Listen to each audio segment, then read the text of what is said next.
And Krishna is giving them pleasure from within. They're actually feeling satisfied. Their hearts are satisfied. Because their hearts are satisfied, they have no need to find fault in others. They have no need to start useless arguments or to try to one-up the other guy and engage in this kind of competition. The competitive spirit is very destructive.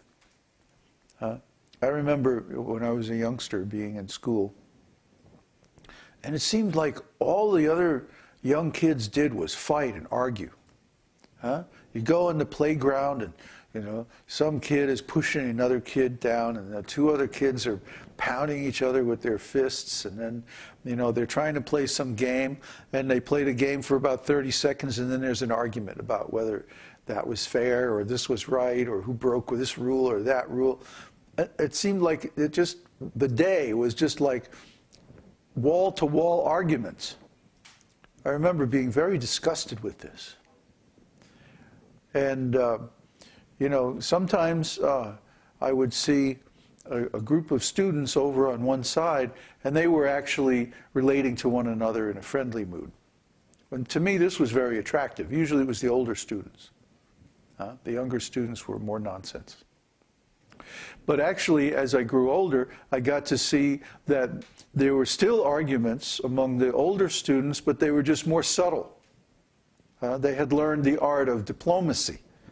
And so now, instead of just blurting out whatever they felt, they were able to hide it and put some nice polished face on it. So it became covert. Instead of overt hostility, you know, it became covert hostility, which is actually even nastier, because then you can't really see, you know, who's against you or who your enemies are. So we had very bad feelings about this, and I always thought that, you know, if I could just find some really spiritually advanced people, then there wouldn't be the same kind of argument and criticism all the time.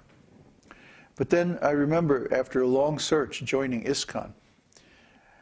And there it was again, the same competitiveness, the same fault-finding, the same argumentative spirit. And I remember feeling so disgusted. Why is this? Why is this?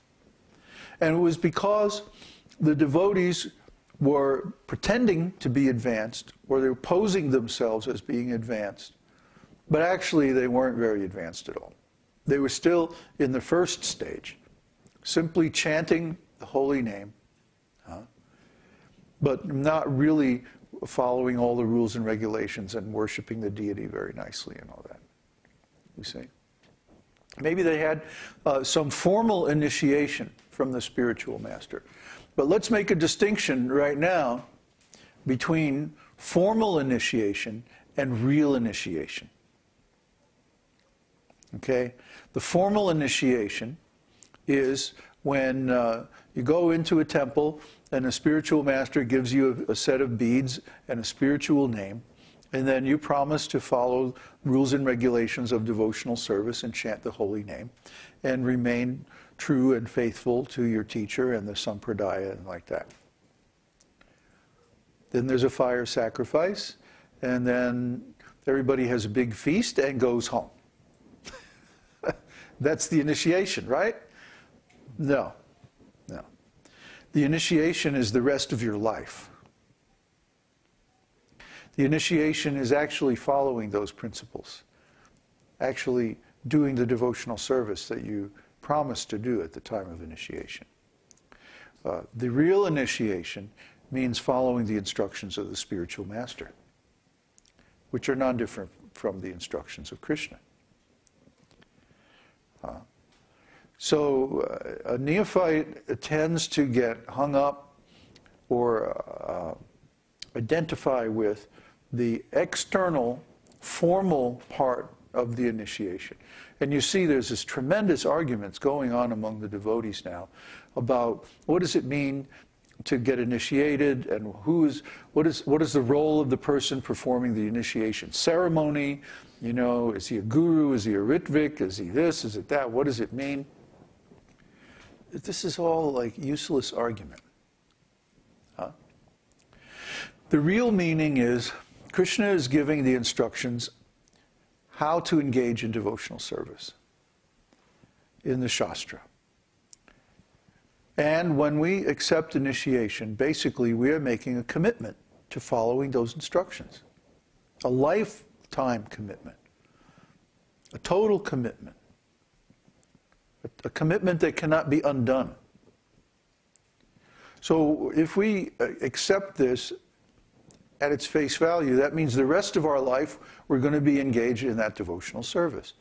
The rest of our life we're going to be serving that guru, that sampradaya, that process of devotional service, and ultimately serving Krishna. So the real proof that someone has been initiated is not that they've gone through some ceremony. I mean, it can be a very nice ceremony. It's a wonderful ceremony. But what is the use of going through a ceremony and then not following the vow or not following the promise that you make at the time of initiation? What's the good of going through the ceremony and then fighting and bickering with your god brothers, or refusing to follow the orders of the spiritual master, or falling down from the standard of pure devotional service? What's the use of going through a big ceremony or having a very nice, beautiful temple, very expensive construction, all nicely decorated and so on and so forth, if nobody's happy inside? What's the use of it? What's the use if everyone's bickering and fighting and arguing? So sometimes, actually this was stated by Bhaktisiddhanta toward the end of his life. He was so disgusted with his disciples because they were bickering and fighting over the rooms in the marble temple that he had got built in Vrindavan with some big donations. And so he said to Srila Prabhupada, I would rather sell the marble stones from the temple and use the money to print books. In other words, I would rather preach nicely instead of simply sitting in the temple and, admiring the beautiful construction work and then bickering and fighting over who gets the best room. When Srila Bhaktisiddhanta was on his deathbed, even the disciples were standing outside the door and arguing over which one would get his room after he was dead. See, this is going on. And of course, we don't have to recount the similar incidents that happened in ISKCON, because that's so well known. So that's the neophyte stage of devotional service. The madhyamadhikari stage, when one is initiated by the spiritual master and actually initiated, not just with the ceremony, but really following the process, really following the stages of devotional service. Bhajana-kriya, which is the stage in which you take a formal initiation, should very quickly lead to anartha-nivritti.